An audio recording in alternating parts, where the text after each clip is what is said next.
Hi there. Thanks for checking out our very first YouTube video.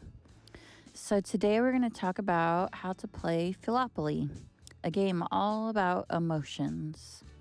So we'll start with the supplies. You'll download the game and then you'll get several pieces. So that was the game board, and you'll have a group of card prompts from two different categories. So one category, the blue, is for discussion, and the other category, the orange, we call those the friendship cards, and those are kind of like the chance cards in Monopoly. You'll also have these blank pages so that you can add your own prompts. Then we'll have the feelings key card. We'll get to the validation tokens, and you'll have an option to even print out your own dice and player pieces. Although, if you prefer, you can also use ones that you already have.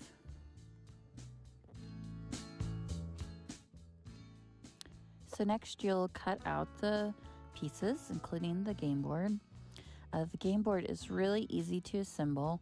All you have to do is cut off one edge, and then you'll see that it overlaps a little bit.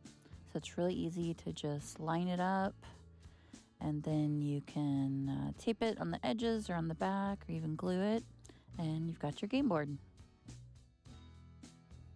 So now that we've got everything printed out and assembled, we're going to start playing the game. So we've got our cute little emoji players and our feelings key card, our prompt cards, which are really what drive the game and the feeling discussion, and kind of add a little bit more depth to the basic feeling identifying.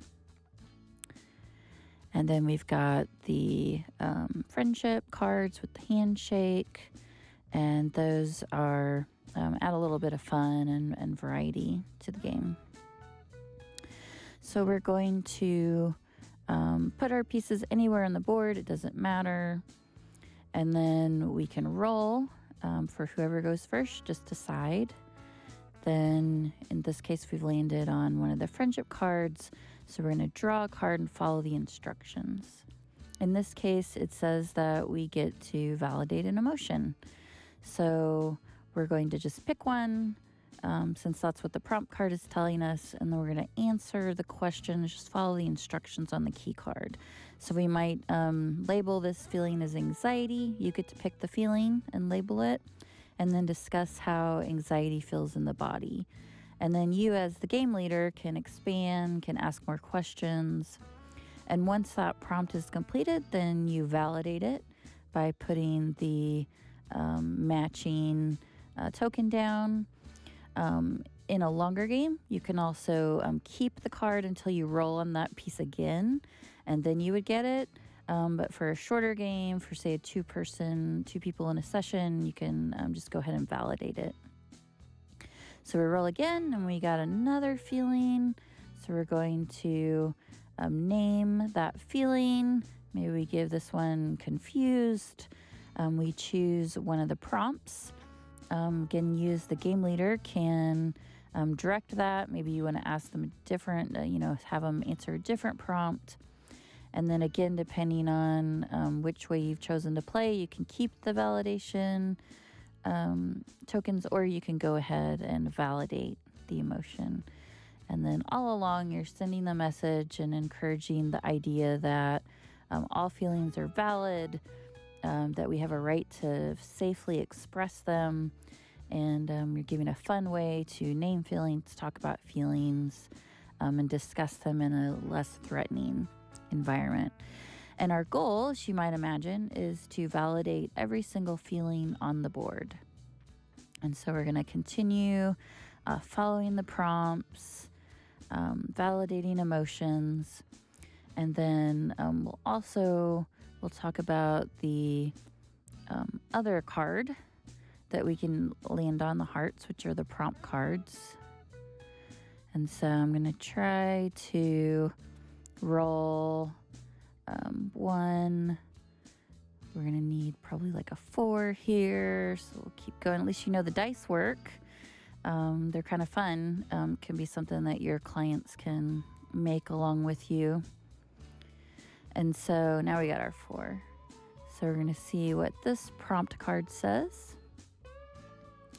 This one is a situation card. So what if someone was acting dangerously? What might you do?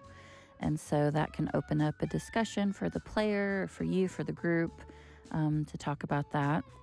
And then once you've answered that to your satisfaction, then you can go on to the next prompt.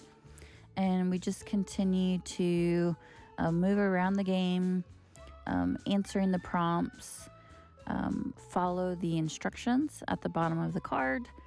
There's plenty of different variety there to kind of mix up the game. But all along, you're discussing ideas about emotions, specific scenarios, you're naming feelings, you're opening up discussions. You can lead it towards perhaps something that the client is dealing with themselves, or they can bring up topics. And it's pretty fun. The most common thing I hear from people who play is that they felt closer. I've had even heard from therapists who've played with their own kids and found it a really fun experience. It's our most popular game, and so I encourage you to check it out. And so by the end of the game, you will continue to validate emotions. If you're doing the longer version, then at some point all of the feeling cards will have been drawn, but may not be have not validated the pieces on the board yet. So in that case, once every card has been drawn, every one of the feelings tokens have been drawn, then you can help each other. And that's part of the cooperative game. No one's winning on their own. The goal is to simply validate every feeling as a group on the board. So say you land on a feeling that someone else has, then you can validate it together at the end of the game. And so you have, congratulations, you've won Philopoly and given your clients a chance to discuss feelings in a safe environment. Thank you so much for checking out Philopoly and the channel. Please like and subscribe, and let us know in the comments. The Philopoly was created to be kid-friendly, but I've also heard that people have used it with teenagers and even adults. So what do you think from those that you've worked with and yourself? Do you think it's a good game for older kids and teens? And would you try it for that? I'd love to know. All right, thanks. Bye-bye.